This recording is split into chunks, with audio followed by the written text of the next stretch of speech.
Thank you for your testimony. Next, we have Joe Cunningham.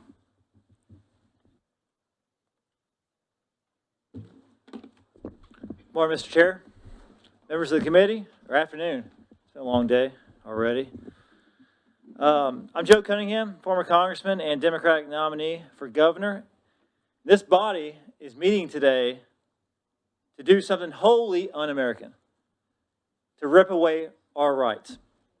Now, earlier this week, we celebrated Independence Day, when this country fought back against an oppressive government because we recognized that every human being has an unalienable right to life, liberty, and the pursuit of happiness. Yet those who claim to love freedom are here today to take away just that from South Carolina women. Thousands of women die in our state each year due to their complicated pregnancies. And that's even before we instituted a draconian ban that forces more women to undergo pregnancy against their will. In this committee's quest to protect life, you're stripping that God-given right to life away from women.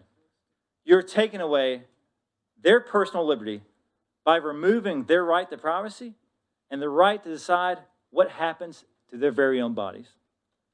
And we're already seeing what happens with these measures in other states. Just last week in Ohio, a 10-year-old rape victim was forced to travel to another state to obtain an abortion because she was 6 weeks and 3 days pregnant. At the age of 10, this little girl is not old enough to vote. She's not old enough to hold a job. She's not old enough to have a bank account. Yet she was told that she was old enough to become a mother. But it's not just little girls. Women are not receiving timely care for fetal anomalies or ectopic pregnancies because freedom-loving legislators have taken away the physician's freedom to practice evidence-based medicine.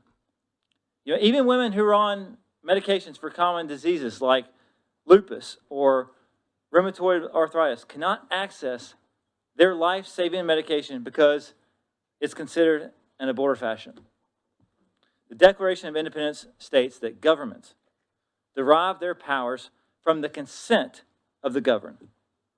So I want to close with a quote from a letter by the United States Legislators of America sent to President Biden in objection to vaccine mandates. What does consent of the governed actually mean? If we, the people, are being forced to make a medical decision against our own volition, then these actions are no longer about consent. They're about force. Unnecessary force that has bypassed our humanity. And many of you signed on to these exact words last fall. And if you have an ounce of integrity, you'll stand by those words now and stand up for the freedom of women to decide what happens to their very own bodies. I'm happy to address any questions if there are any. Thank you for your testimony. I yield back. Thank you.